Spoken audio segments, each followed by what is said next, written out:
bastante. O nosso Conexão de hoje, nós vamos tratar sobre um tema que muita gente não gosta de falar sobre isso, ou tem gente que gosta muito e é apaixonado por isso, é um tema bem atual e tem gerado muitos ânimos à flor da pele, muita gente nervosa defendendo as suas posições, brigas e tudo mais. Mas é um tema muito legal e é sobre votar bem. A gente vai aprender um pouco mais sobre política hoje. E para nos ajudar a tirar as nossas dúvidas e a esclarecer melhor o tema, nós temos convidados muito especiais. Nós temos o Samuel Galdino, que é mestre em Sociedade e Cultura. Uma salva de palmas para ele.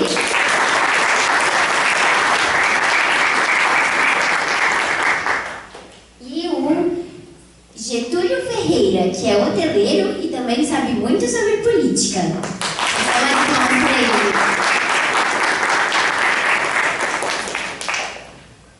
E vamos então, eu vou pedir para a plateia que está aqui vir um pouquinho mais para o centro para ficar melhor, para assistir mais lugares para ficar mais perto. Eu vou então dar um espaço para eles se apresentarem. O Bruno está aqui conosco tocando, né? E eu vou dar pode começar com o professor Samuel, o Getúlio, se apresentando para o pessoal. Bom, boa noite a todos. É um prazer, de fato, estar aqui com vocês todos. O missionário Natan.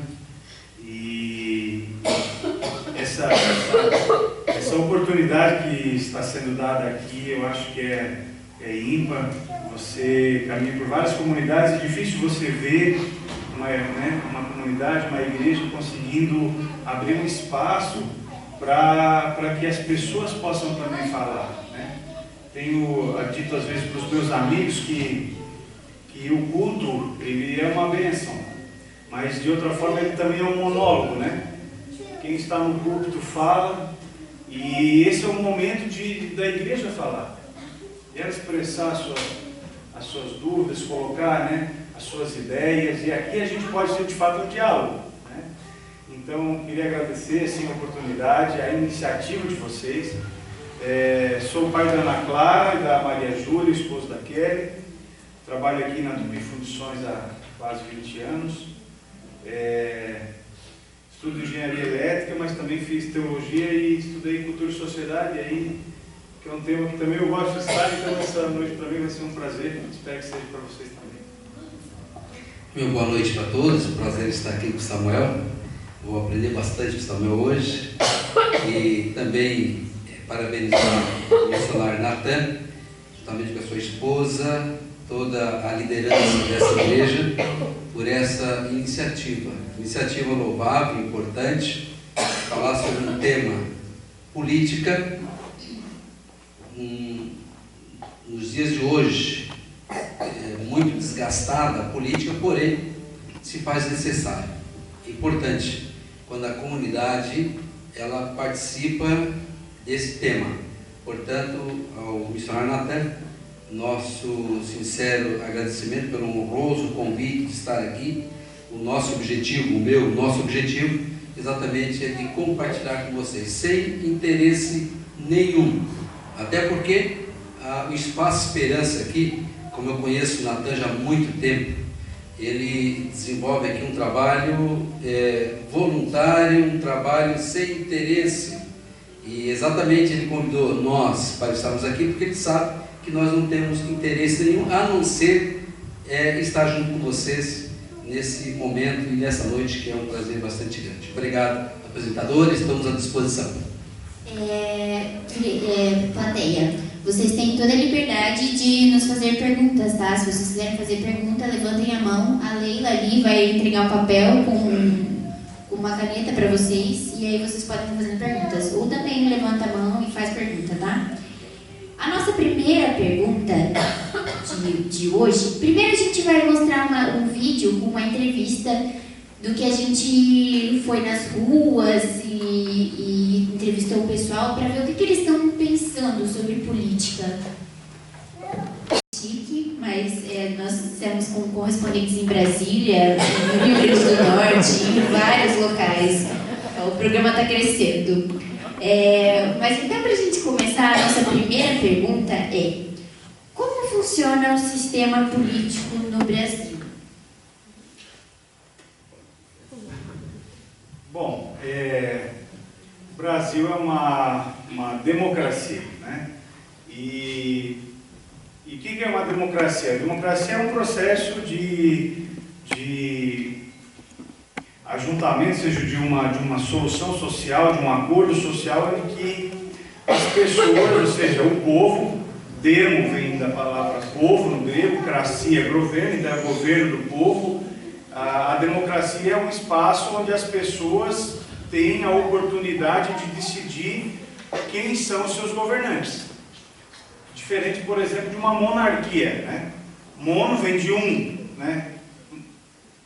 Monarquia vem de um governo, ou seja, uma pessoa somente governa e não são as pessoas que decidem quem vai ser o rei. O rei vem por descendência de sangue, né? Então, eu conversava com o Getúlio aqui antes de a gente entrar aqui no ar, e se a gente saísse toda essa noite aqui, daqui do Espaço Esperança, se a gente fosse habitar numa ilha, nós teríamos que de alguma forma encontrar um acordo social para que nós pudéssemos viver em comunidade. Lá nós teríamos que arranjar os direitos e os deveres de cada um, quem faria o quê, a hierarquia que ia haver naquele lugar. Provavelmente em algum momento nós íamos decidir como ia ser o processo, né, de governo. E o Brasil, então, o Brasil é uma democracia, ela foi império até 1889, tinha um imperador português. A partir dali, então, se decidiu que ela seria uma república, e desde então o processo político brasileiro se deu dessa forma, né? Através do voto, né? Primeiramente o voto era só masculino, depois, a partir de 1930, também o voto feminino, e aí se criou as juntas municipais, estaduais e federais, e o voto acontece a cada 4 anos, mais ou menos essa é a lei desde quando o Brasil é Brasil. Em síntese, né, o processo político brasileiro se dá dessa forma. E como república, ele também traz as características de uma república. O que é uma república? Vem lá do livro de Platão, lá da filosofia. Se quiser no sebo lá, qualquer 5 pilas você compra, a República de Platão. Então, no ano 300 a.C., um cidadão teve a ideia de que a cidade podia ser organizada com 3 poderes.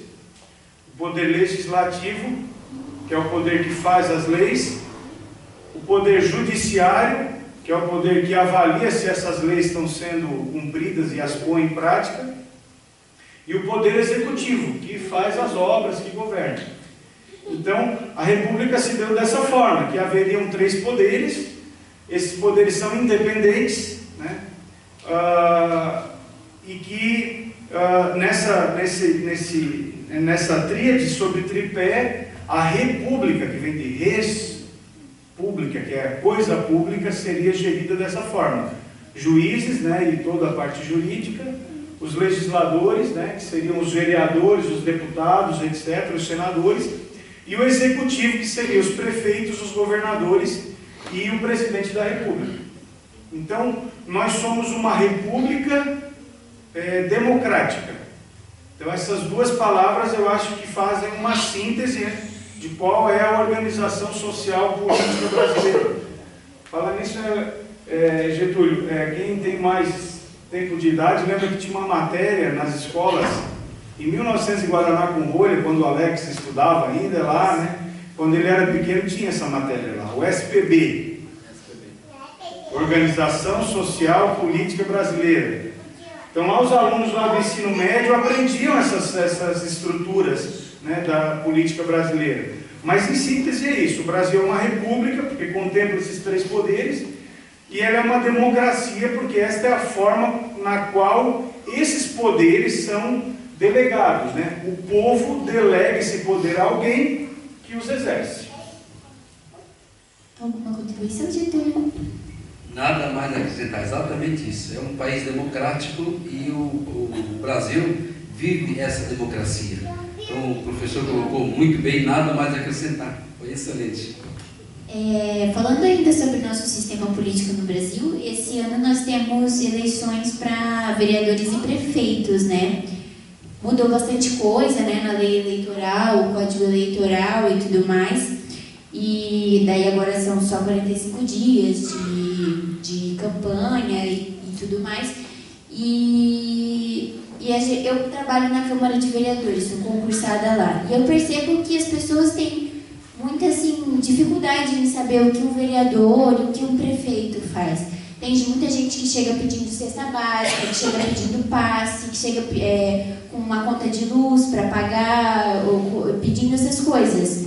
E eles acham que é obrigação do vereador, que tem que fazer isso. A minha pergunta, o que é obrigação do vereador e o que é de um prefeito? Né? O que eles fazem? Isso realmente é uma obrigação? O vereador tem que entregar a cesta básica para o munícipe que chega lá me pedindo? Como é que a gente faz com isso, para a gente saber votar direito? O vereador, o prefeito, principalmente o vereador, ele não é assistente social. Né? Isso faz parte da prefeitura, que tem a sua secretaria de assistência social. Então, muitas das vezes, agora, em campanhas políticas, acontece muito essa particularidade. Por isso que a lei hoje está um pouco mais forte referente a doações, que seria indiretamente compra de votos. Então, o cidadão hoje que doa alguma coisa, esse cidadão que é candidato, evidentemente que ele poderá ser cassado no presente ou até mesmo no futuro. Então, eu acho que a competência do vereador, o que diz a lei, ele tem que legislar, fazer boas leis para o bem-estar do cidadão, do município onde que ele vive. E o executivo é o prefeito. O prefeito ele tem o dever, o direito de honrar o que ele prometeu em campanha. Até mesmo agora tem uma lei que os prefeitos, executivos, governadores e presidente da república e prefeitos, eles vão ter que honrar aquilo que eles colocaram na campanha. Eu vou fazer 300 quilômetros de asfalto. Ele vai ter que honrar e executar o que ele prometeu em campanha. Então, portanto, o vereador tem que legislar e o prefeito tem que executar com os seus secretários. Não, da mesma forma, excelente, até porque o Getúlio já foi, né, vereador da nossa cidade. Eu fui vereador 2 vezes, 2 mandatos, e fui secretário municipal 2 vezes também, e também diretor do PROCON de Joinville. Muito legal. Eu vou chamar o Bruno para tocar uma música pra gente, e depois a gente continua com mais perguntas.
político que nós temos vivendo atualmente, eu tenho visto que tem surgido muito essa questão de ser de direita e ser de esquerda, né? Eu tenho ouvido muito essas questões.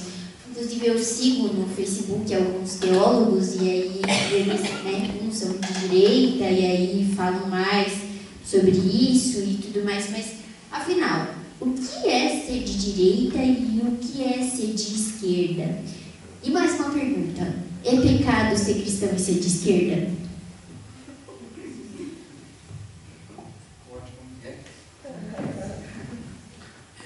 Todo o poder executivo, o legislativo, o executivo, ele procura buscar os seus aliados, que são os vereadores, vamos falar aqui do município, para vocês entenderem, os vereadores que vão dar sustentação ao prefeito, através dos projetos, né? O vereador da situação apoia as ações do prefeito municipal. Então, esses vereadores, eles são indiretamente, entre aspas, um parceiro do prefeito, né? Em contrapartida, os poderes são extintos, têm autonomia, né? São independentes, o poder legislativo e o poder executivo, né? Mas na prática isso não acontece, né? Então, por isso que numa Câmara Municipal tem a situação e tem oposição. A bem da verdade, o vereador que é oposição, ele tem que fazer uma oposição consciente. Sempre o legislador tem que pensar na comunidade, tem que pensar no município antes de ser oposição.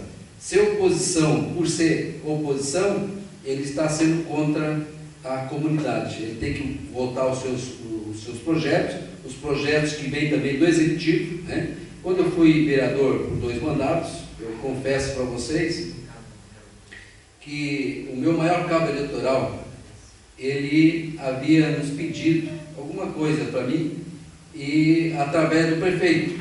O prefeito, na época, ele me chamou, juntamente com esse cabo eleitoral, pedindo para que eu apoiasse as suas ações no executivo. Eu fui claro, ele disse: olha, o que você quer para ser situação? A proposta foi exatamente isso, né? Eu disse a ele: olha, todos os projetos, prefeito, não vou falar no prefeito, questão de ética, que era na época, disse: olha, prefeito, todos os projetos que o senhor mandar para a Câmara, que for favorável à comunidade, eu vou votar todos eles a favor. Encerrou a reunião. Cada um para um lado, e acabou o papo. Porque, bem na verdade, ele queria me comprar, né? Portanto, eu votei contra todos os aumentos de IPTU, votei tudo que era contra aumento em carga tributária, eu votava contra. Porque eu, como um pequeno empresário, eu sei o que é difícil pagar imposto.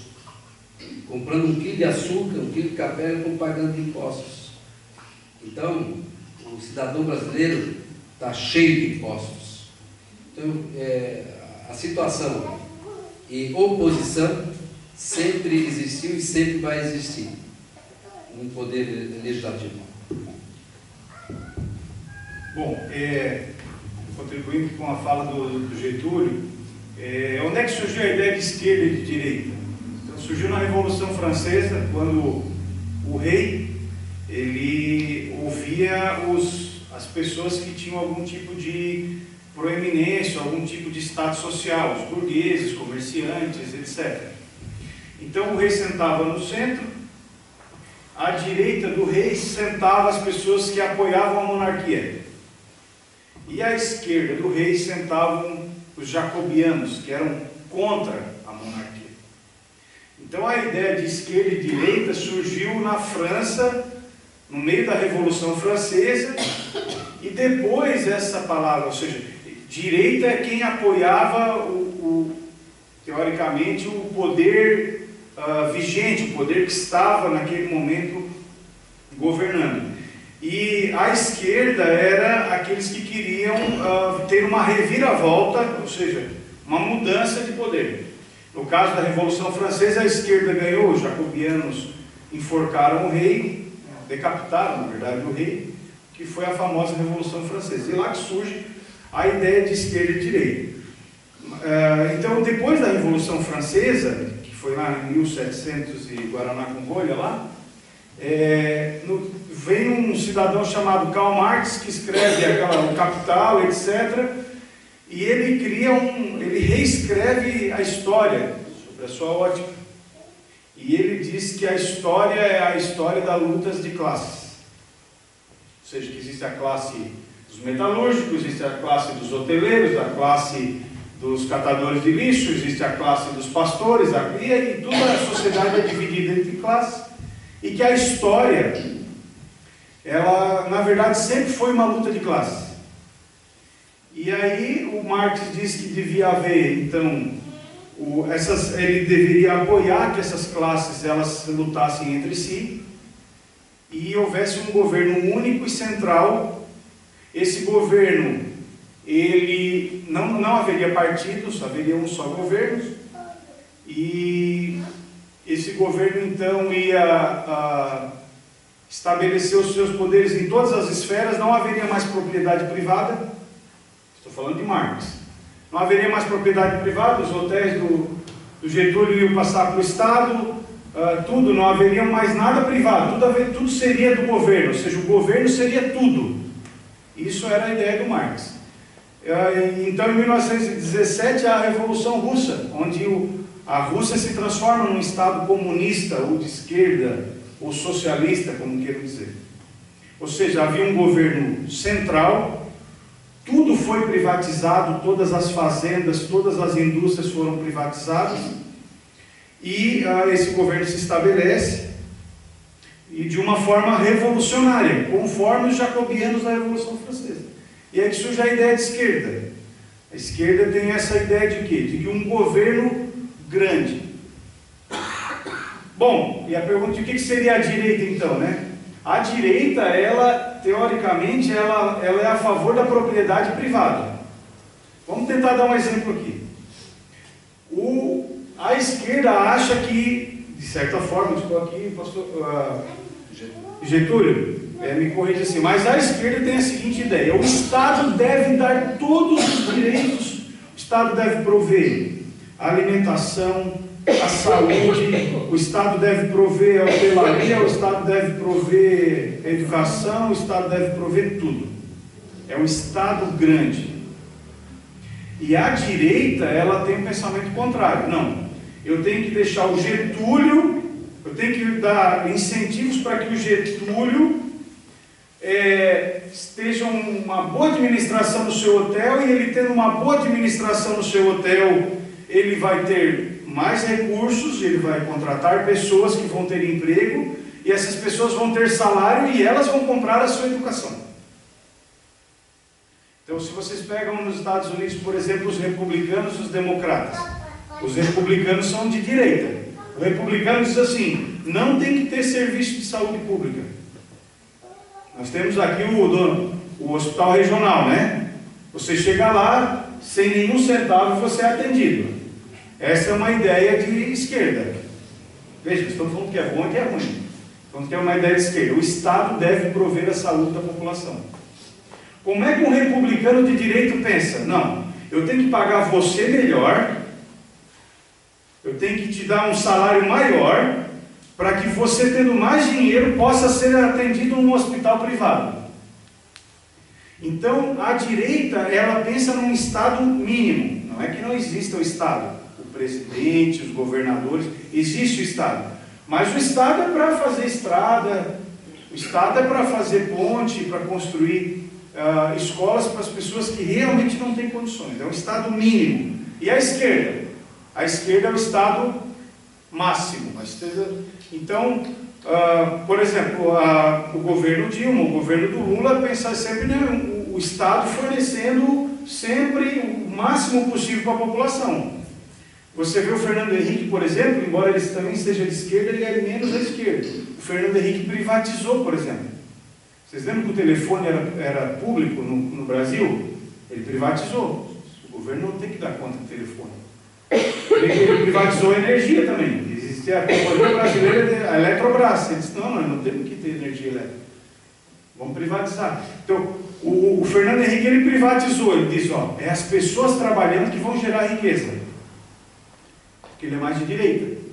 E a esquerda vai dizer, não, nós temos que o Estado ser dono de tudo e ele arrecada um monte de dinheiro e aí ele dá para as pessoas.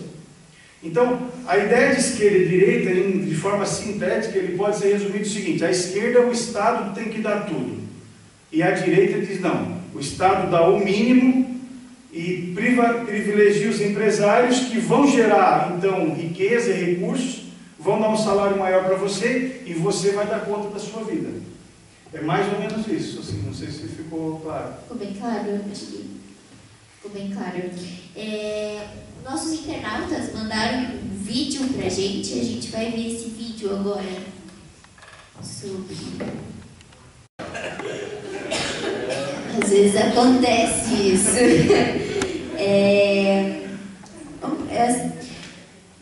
A nossa bancada evangélica, né? Nós temos uma bancada evangélica ali no Congresso Nacional, dentre eles o Eduardo Cunha, que era o presidente da Câmara e que foi afastado, que está sendo processado por corrupção e tudo mais, né? Vão ver se vão abrir um processo lá contra ele. E tem outros também que fazem parte da bancada evangélica lá. E a minha pergunta é: a bancada evangélica que está lá no Congresso Nacional, né, que muita gente votou, ela representa bem os cristãos? Aquilo que eles defendem é aquilo que nós, como cristãos, também defendemos, ou eles são um pouco exagerados, não é bem assim, um pouco extremistas? O que vocês acham? Bom, eu posso dizer que o dedo da mão, um é diferente do outro, né? O projeto da bancada evangélica e todas as bancadas evangélicas e todos os legislativos, o projeto é bom, né? Mas evidentemente que um ou outro de repente pode deixar a desejar. Não é por isso que a igreja brasileira vai deixar de apoiar os candidatos evangélicos. Se eventualmente o candidato evangélico vir a falhar, é normal, porque é um ser humano, não deveria, né? Mas um outro seria pior ainda, que não tem ainda a presença de Deus, a direção do Espírito Santo para fazer as coisas certas e corretas. Agora mesmo, foi 2 meses atrás, foi aprovado na Câmara, no Senado, a isenção para os templos religiosos. Em 81, não se paga mais, né? É um dinheiro que a igreja local não precisa desembolsar mais, né? Então, consequentemente, esse dinheiro vai ser investido na própria igreja, no evangelismo, né? Então, o projeto da bancada evangélica é muito bom, mas, evidentemente, que tem membros que muitas vezes eles deixam a desejar. Que nem aqui na Câmara de Vereadores de Joinville, quando eu fui vereador em 92, eu fiz um projeto que sempre quando a abertura das sessões até hoje tem que ler a Bíblia, né? O presidente abre a sessão sob a proteção de Deus, abrimos nossos trabalhos essa noite, convida assim, um dos vereadores para ler um versículo bíblico. Então a palavra é lida e consequentemente Deus ele se agrada disso. Eu concordo com o Getúlio. Eu acho que a bancada evangélica, quando você fala bancada evangélica, é como você ir no zoológico, né? Você fala os animais, né? Os animais é muito genérico, né? Você tem elefante, girafa, onça, tem pessoas e pessoas na bancada evangélica. Temos o Eduardo Cunha, certo? E temos outros tantos que deram bons exemplos na bancada evangélica. Eu acho que a questão da bancada evangélica, ela é necessária. Nós temos outras bancadas, nós temos as bancadas LGBT, nós temos as bancadas sindicais, nós temos as bancadas do agronegócio, ou seja, cada nicho da sociedade está sendo representado lá, e eu acho que é lícito as igrejas também se organizarem para possuir a sua representação. Particularmente, eu não me agrada, ou seja, eu não consigo ver virtude em uma pessoa levar o nome eclesiástico para a função política. Então, se eu hoje for ser vereador, se você for ser vereador, imagina que você tivesse uma função eclesiástica, você fosse um diácono, né? Então vai ser a diácona Maria, né? O pastor Miguel, e aí você vai para a Câmara de Vereadores e você atravessa toda a campanha política carregando aquela palavra pastor, ou missionário, ou evangelista. Já aquela função eclesiástica, ela diz respeito à igreja.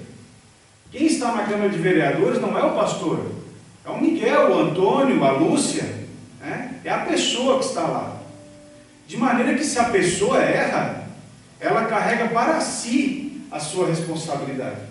Agora, no momento em que eu me candidato a vereador e eu sou o pastor Samuel, e eu levo isso, né, para a Câmara de Vereadores ou para o governo, penso que se um dia eu falhar, eu mancho também o nome da igreja, porque vai dizer, olha, está lá um pastor envolvido num escândalo X, Y, Z, mesmo que foi só uma denúncia, mas corre todo o processo judicial e acaba manchando a igreja como um todo. Eu acho que a gente precisa entender de que aquele que busca o ministério, excelente vocação busca, diz a palavra de Deus. O missionário Natan está aqui, exercendo há quantos anos a sua função, né? Como homem de Deus, é sua esposa. Veja, mas se um dia o missionário Natan desejasse seguir a carreira política, ele poderia muito bem fazê-lo, né? Ele é um cidadão, paga os seus impostos, tem todos os direitos para seguir essa carreira. Mas eu acho que ele deveria ser lá na Câmara de Vereadores o Natan, né? E aqui na igreja ele seria o missionário, o pastor, etc. Da mesma forma qualquer um de nós. Senão assim também seria o engenheiro Afonso, né? A enfermeira Maria, o advogado Manuel, e a gente carregaria as nossas funções com os nossos nomes políticos, que não faria sentido nenhum. Então eu penso que uma das coisas que poderia acontecer, que seria benéfico, seria, como tivemos um candidato à presidência da República agora, que era o pastor Everaldo, né? Então eu penso que ele podia ser só o Everaldo. Everaldo da Silva, certo? Que é um cristão, mas seja só o Everaldo, e desvincular essa questão da função eclesiástica, até porque eu acho que ela tem um mote, ela tem uma estratégia que é, de fato, arrebanhar votos do seu campo, né, que são os cristãos, mas por outro lado ele abre uma rixa histórica, né, e de pessoas que nem conhecem o projeto dele, que nem conhecem o Evangelho de Jesus, mas por carregar aquele nome pastor, já de fato rejeita toda a proposta política, que pode ser boa, que está por trás aqui do candidato. Eu acho que a bancada evangélica é necessária, concordo com o Getúlio sobre isso, mas eu acho que a gente precisa entender que quem está sendo eleito é o cidadão. Não é a hierarquia da igreja que está levando para lá o seu representante, né? É o cidadão, e ele deve carregar consigo o seu nome, e se ele falhar, que ele receba a punição, e se ele tiver êxito, que ele seja, né, beneficiado e honrado por isso. Falando ainda sobre isso, lá na Câmara de Vereadores, eu vejo que a Igreja Assembleia de Deus e a Igreja Católica, elas são igrejas que são bem participativas na política, elas trazem vereadores para si, elas apoiam vereadores, elas abrem os púlpitos para vereadores, para essas campanhas e tudo mais. A que ponto a igreja pode se envolver com a política? Até que ponto é saudável a igreja estar envolvida na política? Eu diria que a igreja ela deve, primeiramente, orar pelos homens públicos e abençoar as pessoas que, eventualmente, sentem no coração de ser um candidato. Porque, eu confesso para vocês, ser um candidato a qualquer um cargo executivo, né, no legislativo, é uma renúncia muito grande. Se hoje me perguntar se eu quero ser candidato, eu digo e vou dizer, vocês nunca Se alguém votou em mim aqui, nunca mais vou votar em mim, porque nunca mais eu vou ser candidato. Por que, Getúlio? Porque a política, ela tem uma competência muito grande de atrair pessoas que a gente nunca viu e, consequentemente, ela tem uma competência de afastar da pessoa a própria família. Por quê? Porque a gente passa de deixar de ser família para se envolver numa totalidade que é o povo. E com isso a gente já deixa a desejar, né?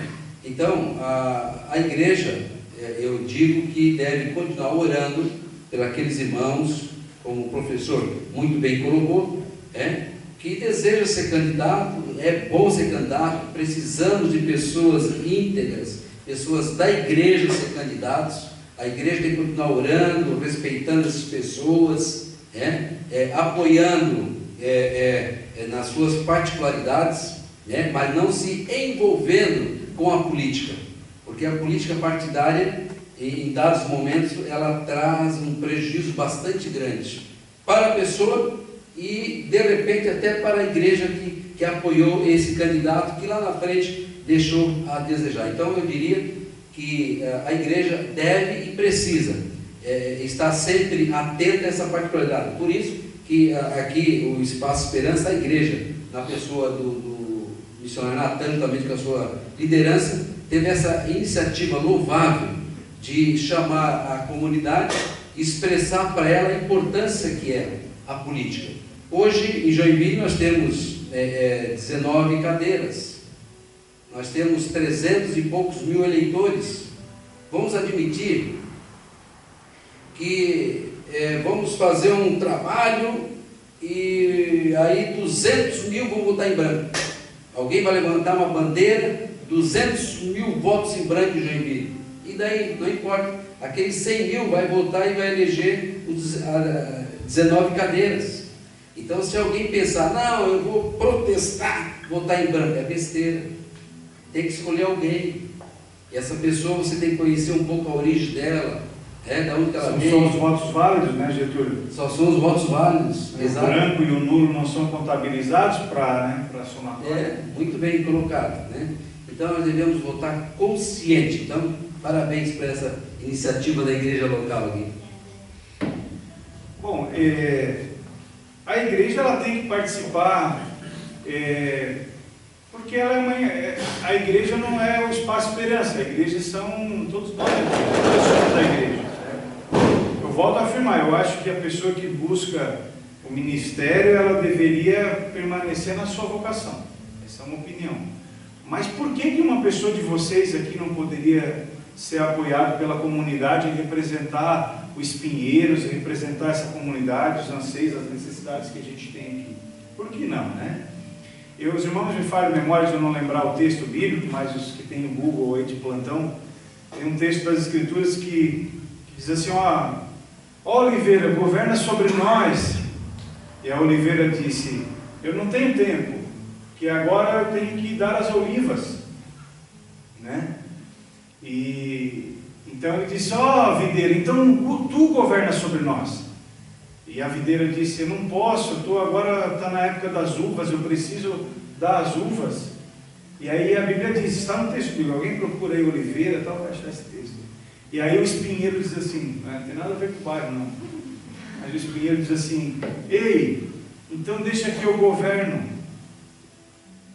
E o texto diz que o espinheiro governou, e aquele tempo foi um tempo de dor e sofrimento.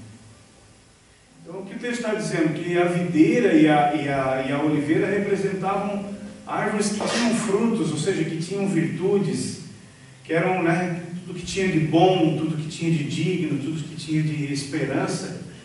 E essas árvores, elas se omitiram do seu papel de, naquele momento, exercer a sua função. E aí, como bem colocou Getúlio, se os que têm virtude se calam, né, nós vamos ter sobre nós os espinheiros. E aí vai haver dor. E sempre foi assim, né? O fato de você dizer que você não, de que você vai se abster da eleição, é um ato político. E é lícito, você pode fazê-lo, né? Contudo, você saiba que aquele voto que você deixou de dar não melhorou em 1 centímetro nada na nossa cidade. Porque uma outra pessoa, talvez com más intenções, com fins escusos, né, com um objetivo de benefício próprio, o voto que ele der, né, não vai ter o seu para contrapor, e talvez a pessoa que ele colocar lá vai ser uma pessoa que, de certa forma, você querendo ou não, a sua casa, a sua rua, o posto de saúde, a estrada que você anda, ela vai depender dos votos que foram dados, né? E jamais vão ser contabilizados por aqueles que deixaram de dar fazer o seu papel, né, no processo eleitoral. Eu acho que essa desesperança que a gente tem, de fato a gente tem nas pessoas,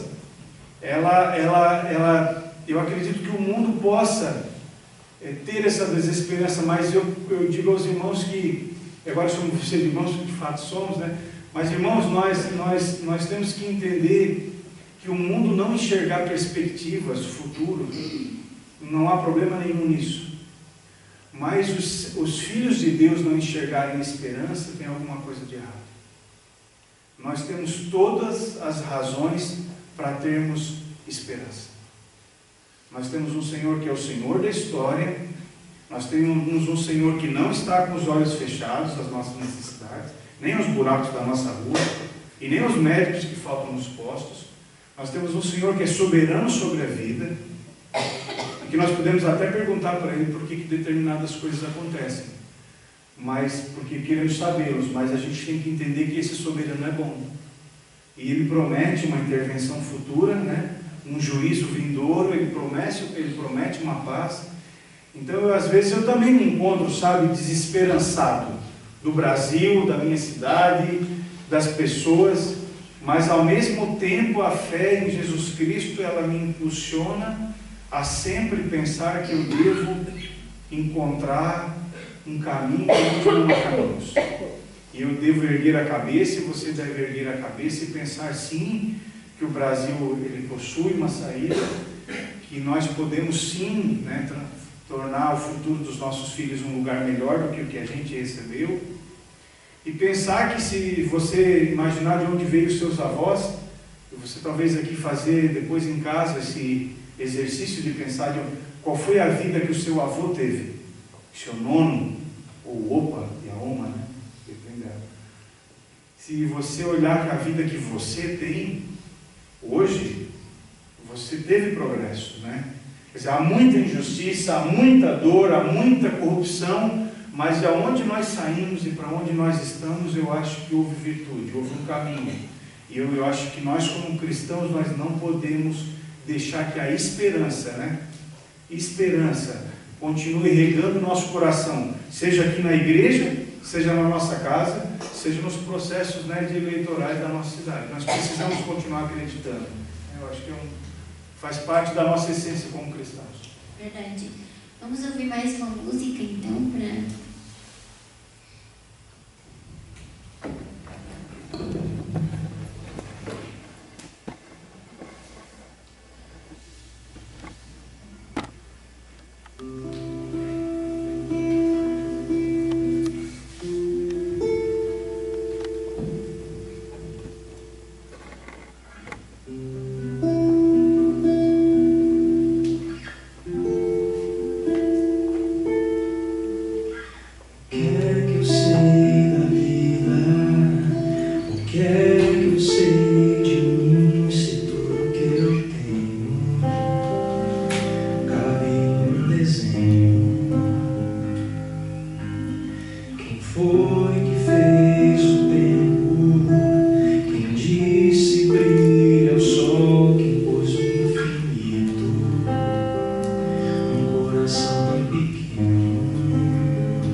Seja tua, e eu convivo a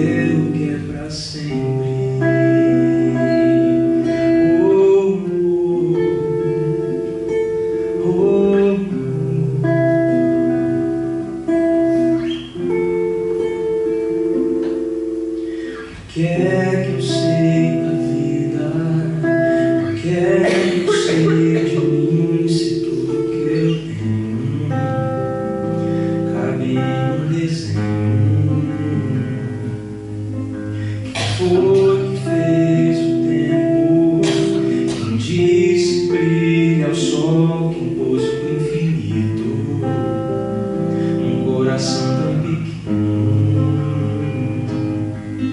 Me leva onde o tempo não me encontre, onde o aroma seja flores, onde a história seja tua e eu conviva com os autores, onde o som seja bonito e do medo eu não me lembre, onde o coração aumente para caber o infinito, onde a luz seja o tudo para entender o que é para sempre.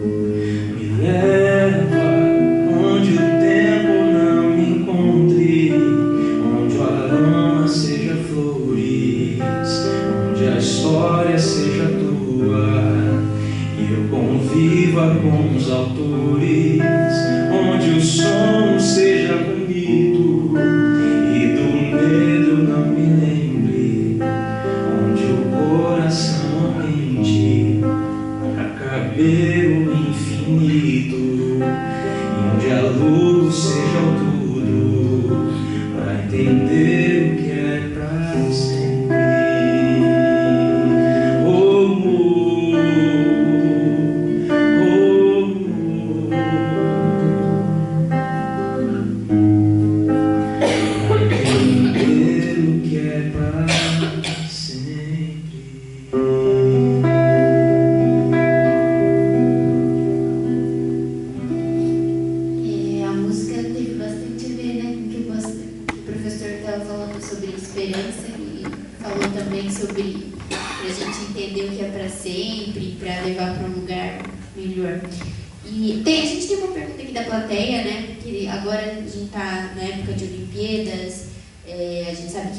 Gasto um grande dinheiro nos estádios, naquela Vila Olímpica, e nós temos grandes necessidades de uma saúde melhor, de educação, as estradas, enfim, e nós estamos passando por uma crise, e aí a gente gastou um monte de dinheiro nessas Olimpíadas.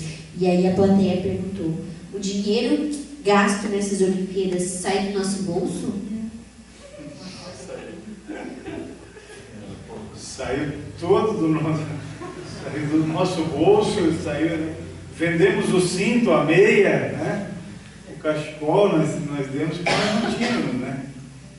De fato, assim, ó, sabe que um dia nós estávamos na empresa e estávamos discutindo sobre isso, Getúlio. Trazer ou não as Olimpíadas do Brasil foi uma decisão acertada.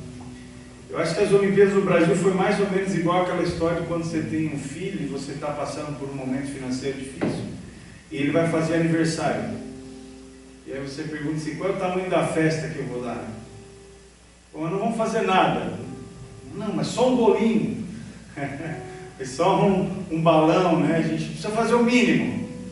Porque, assim, de fato, ter trazido as Olimpíadas do Brasil, gente, a gente teve um aspecto assim maravilhoso, eu acho, né? De fato, assim, as nações vivendo em guerra, você vê ali pessoas de países diferentes, pessoas que jamais tiveram oportunidades, como os sírios, que estão em guerra, né? Atletas do Sudão, cristãos inclusive, que estão sendo massacrados, deslacerados, né? no centro-oeste da África. Países como Taipei, que jamais teriam qualquer oportunidade, estão ali, em pé, né? Entre alemães, ingleses e norte-americanos, com toda a sua riqueza, com toda a sua pompa. Então, assim, as Olimpíadas é um momento bonito, né? Do planeta, né? Das nações, porque você de fato reúne as pessoas e ali você tem um momento de paz, pelo menos é isso, né? A união das nações, por isso que são 5 elos juntos, né? Como uma aliança entre os diferentes, que é o símbolo das Olimpíadas. Mas ao mesmo tempo, assim, a festa é bonita, mas a gente não tinha dinheiro para a festa. Eu acho que o momento que o governo que estava presente era um governo do Estado máximo. Então, no governo do Estado máximo, o Estado deve prover tudo, inclusive as festas, né?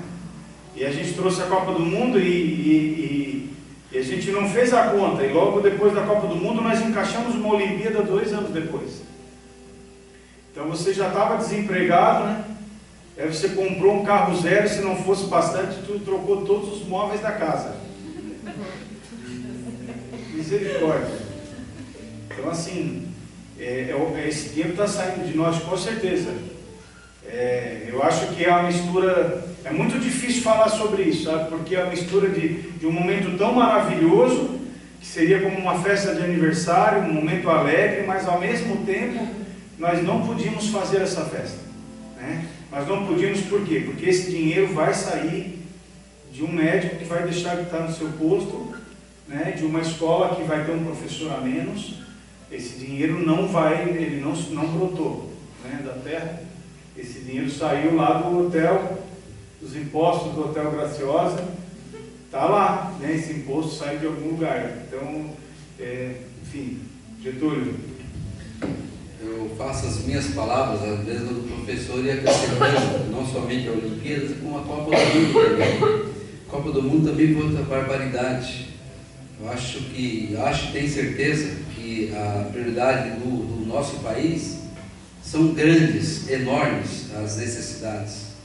Então, o governante deveria ter pensado nisso. Mas um governo populista, ele pensa politicamente, não pensa administrativamente.